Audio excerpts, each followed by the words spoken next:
Welcome back to the future. The future. Just a one-topicer. Yeah. This time round, and it's basically manufacturer-owned charging networks. Yeah. And why they're kind of a bad idea. Yeah, well, they could be anyway. And why we've got to watch out. Because fuel is open source, isn't it? Fuel is. Yeah, and go anywhere. Yeah.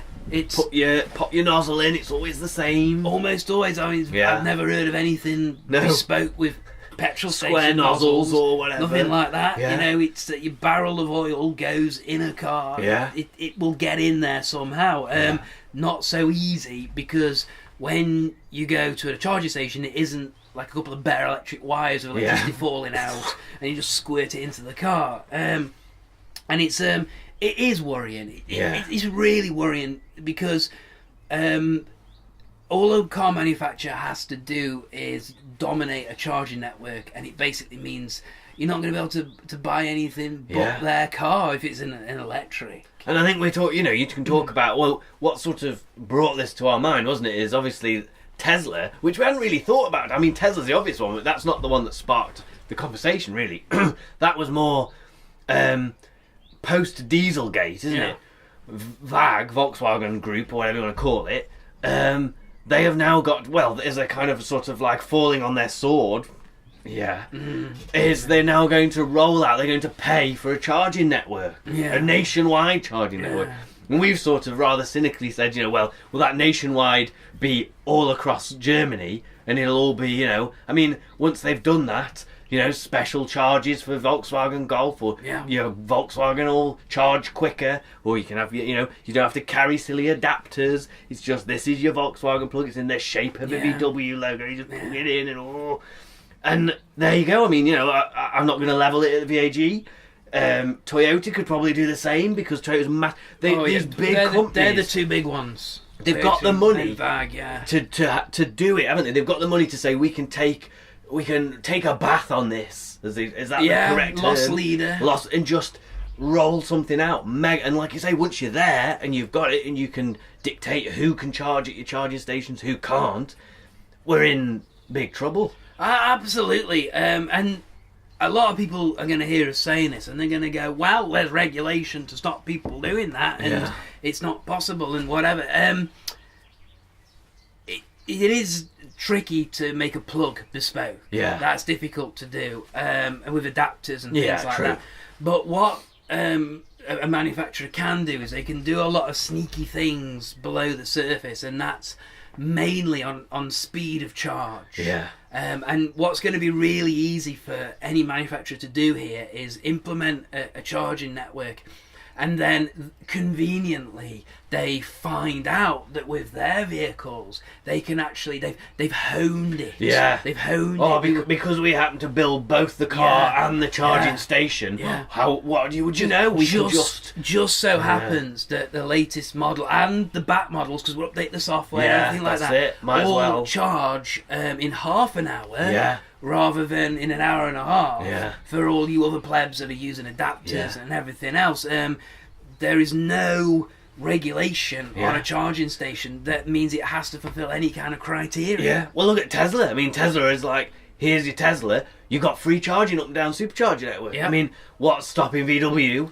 That's it, doing the same thing. If you own a VW, you can charge up here at no cost, and even when that becomes not so viable, discounts again. If you go, your first year's charging free. And it's a bit like, to not harp on about it too much, but it's when we're talking about finance and freedom is not free. It's those kind of like little value added things that push you from having a Renault to having a VW, perhaps, when you know that there's loads of VW charging stations near where you work, and they all offer you first year free of, and all this is little things, isn't it, that can, like you say, that can manipulate you. It's not necessarily big hardware sort of VWs can only use this, or VWs can do that, or Toyota can only plug in here, but you can just massage things, and that's in some ways, I would say that's where it's more dangerous, isn't it? Because you don't necessarily, it's not obvious. You don't pull up to a charging station and like, he won't go in, he won't go. I don't understand. It's little things, and it's the guy who pulls up next to you in your certain brand car and he plugs it in and he buggers off a lot sooner than you, and you're just like, oh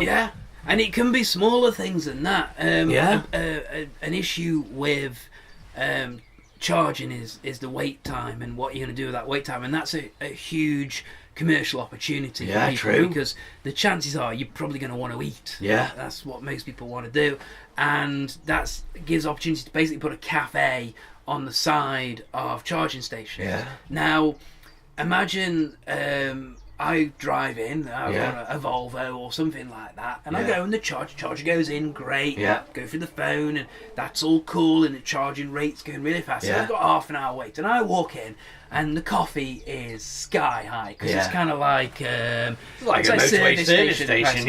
So I'm like, okay then, well I'll pay £5 for a latte. Mr. VW next to you, oh, what's that? He got in some kind of scheme when he bought a VW that meant that he can get his coffee completely free. He just flashes a code on his app, like a Waitrose customer or something like that, and he sits down and he has his coffee, and and you kind of think, free refill. Well, fine. When that happens hundreds of thousands of times, and happens in, just for your time owning an electric car, or just in one location, and the churn of people coming through, that can give a manufacturer a huge competitive advantage, because they have control of that charging station. And it would be like going into Shell or BP and me filling up my car and someone else filling up a car, and then just something happening during that transactional time which penalises me and helps them. And there's so many devious ways they can do that.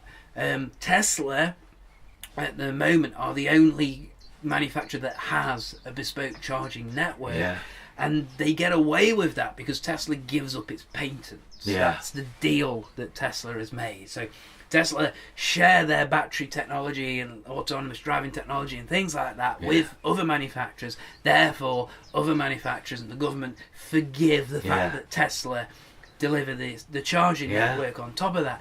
It's not going to be difficult for someone else to come along and repeat that, especially when Tesla have been able to do that. That's kind of set a precedent that you can buy your own charging network if you want to.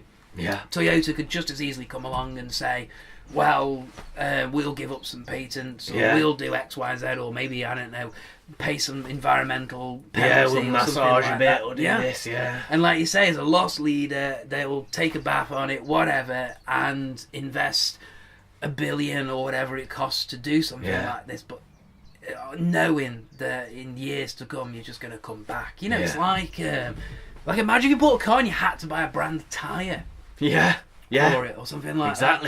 You had to go back to them for your exhaust and things like that. It's just little sneaky ways, and we have to watch out for it. We really have to watch out for it. I mean, that's it. If you're a tinkerer of your vehicle, if you ever look in the back window, maybe on Renaults, I think, or look underneath the bonnet or the hood of your car, you might see, BMW recommends castor oil or whatever, or Renault's like Renault is Elf, isn't it? And all that sort of stuff. But imagine if that was not a recommendation. Imagine if that was reality, that you could only put castor oil into that BMW. You could only buy petrol from Elf or, sort of affiliated filling stations. That's the kind of it's a very different thing, isn't it? And imagine you had no way of stopping the manufacturer from knowing that you had gone off the course on this at all, because you could fill a car with oil or change the tyre, change it back again. You're not going to get away with that on an electric car, because it's perfectly possible for them to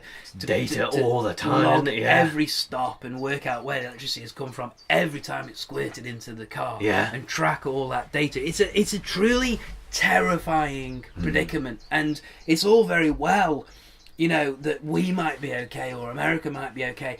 If you're travelling internationally, I just imagine like you travel to another country, you hired a car over there, and suddenly you have to hire a particular model of car. Because if I was hiring an electric car in the States right now, I'd hire Tesla. Of course I would. And the thing is, the charging stations themselves are effectively brands. And Tesla have been very, very, very devious in that they have made their charging stations very, very good. Very cool. I mean, it's supercharger. Sounds cool. Call them superchargers. Only one's caught fire so far. If you bought a Tesla early enough, you got free charging for life at supercharger stations. They had an issue with people leaving their Teslas plugged in all day. Because the Teslas all linked to the phones and everything, so they were able to send push notifications to people that had left a Tesla when it was charged. 15 minutes, move your car, or you have to pay a fine. Yeah. I mean, and we can't be that far away, with autopilot version 2 and all that sort of stuff. If they can find some way of auto-plugging your car, it's going to be plugging in. When it's done, it'll drive it into the... Well, they've got an auto-plug. Yeah, they've had a plug for a while.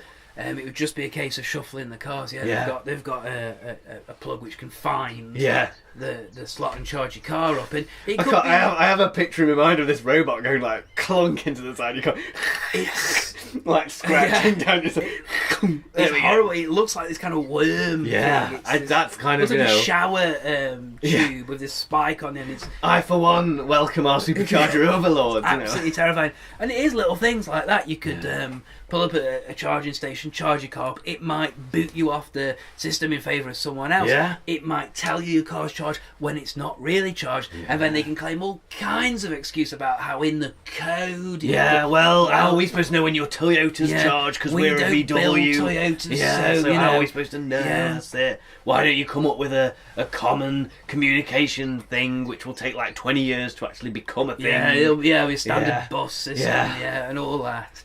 It's not likely to happen, and we might see it happen with trucks and vans before we see it happen with cars, and it might get hidden, and people might start petitioning, and there might be legislation or lobbying or whatever, and we might just all sit back and go, well, I've not got an electric car.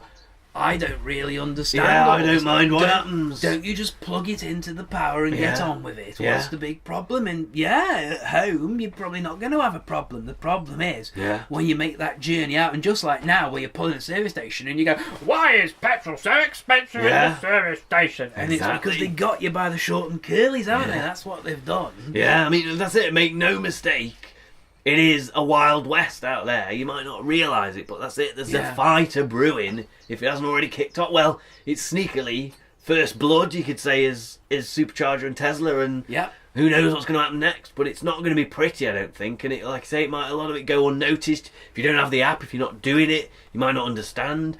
It might just be these stories that pop up now and again in the news about something that's happened with these charging points, or someone's had a bit of an argument about code this, or hacked, finds out that 30% slower and things like that. And the issue right now with the EV world is that because it's environmental and because it's wonderful and because we are so elated by the concept of no longer being environmental terrorists for driving cars anymore, is it all seems like it's being done for nice reasons and good reasons, and aren't Tesla so brilliant and lovely, and we're Tesla fanboys, we like the cars and everything like that, and Elon Musk's a very cool guy and everything like that, but there will always be a cynical twist. If it isn't come from Tesla, it will come from someone else. The only reason why manufacturers are selling electric cars is because they can charge twice the price for one of them. They can charge you, to replace the batteries every 3 years, God knows what else.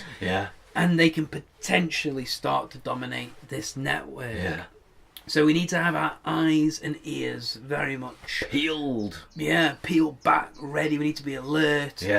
We could very easily make the mistake of sitting back and going, electric cars brilliant, more charging points, in that wonderful, and not see these little problems. There's these tiny little problems which might be that when you go to set your phone up with an account, you've got to scan a barcode in on your car, and guess what? Certain cars get through no problem, and other cars are not compatible with the charging network at this time. We're trying to do it. We're working hard on it, but there's so many manufacturers to make sure we can support and everything else.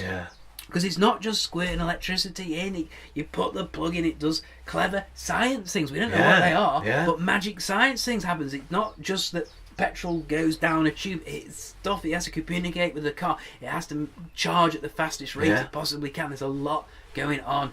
And as we go into the future, the speed you can get your car charged up at, and the price, because the prices, they're going to skyrocket. They are going to skyrocket. I mean, it's not. I wouldn't say. Maybe we disagree. I wouldn't say it's a fancy to imagine as well, because you've got to remember that there's the talk about now how the more electric cars, as you get more and more electric cars, we can start to be stores for energy at peak times that can be drawn out during peak times. Yeah, good point. Now, what happens if such and such Toyota and Eon have a bit of a love-in, or VW and Scottish Power decide to get together, and all of a sudden it's just, you know, they're kind of meshing between things. It's incredible how, you know, you might have discounts, or you might, you know, you can use this car and upload and get money back for having your car as a storage, but only if it's VW and only if you work with Eon, and all, you know what I mean? It could just be an incredible amount of complexity. And I think, I mean, in my head, I kind of think you could argue it's like, if you think about how Google and Facebook and these big internet corporations are saturating the internet with their presence somehow, and you might not know it, might be buried deep away, but you know, Amazon is the same. Just imagine that in kind of hardware-y sort of EV terms. It's the same kind of thing. We ran into Google and Amazon and Facebook elated. Yeah, and that's it with Amazon. Like, oh my god, Amazon, have my money. Take my money. And search now, history, that's fine, because I get all this stuff, but it's amazing. And look at us now. Look at us now. Look at where we are. Look at what we are supporting, and things that are happening with our privacy and stuff like that. And look how it snowballed, and we are no longer, we are stuck in the snowball. We stuck in the snowball, rolling along, and I want out. I want out of my face snowball. Yeah, it is terrifying, and companies will always act in their cynical interest unless they're run by decent, nice people. Ecotricity seems like it's run by a really nice guy. And, you know, I think Elon Musk's got a lot of the right intentions, but you know, these people aren't going to be around forever. They can get pushed out, they can get manipulated, they can become abused. All kinds of things can happen. Yeah. Well, that's it. If you're giving patents away, you're giving patents away. You don't know you can't. If you're giving them away, anyone can take them. That means good companies can take them. That means bad companies can take them, and they can do exactly the same kind of stuff with them. Yeah. Try and beat you at your own game. Yeah, exactly. So we just need to watch out, basically, and obviously, keep your eyes peeled. Obviously, we will be on the horizon scanning for you the whole thing, and we will let you know whenever we what's see going on. Suspicious vag. And if we see anyone around it, suspicious vag. If we see any sneaky vag, sneaky hot vag around here, causing trouble, trying to solicit people towards it, then we'll shake our fists at them. Yeah, we'll be first in line to sort them out. Some of that. We will fist them aggressively, determinedly, and in pairs until we run them out of town. Including coming round here with your hot illegal vag. We won't have it. Okay? It's Staffordshire Day in Staffordshire. There's no hot vag. There's no hot vag in this region. Thank you very much. Goodbye, viewers. Cheerio.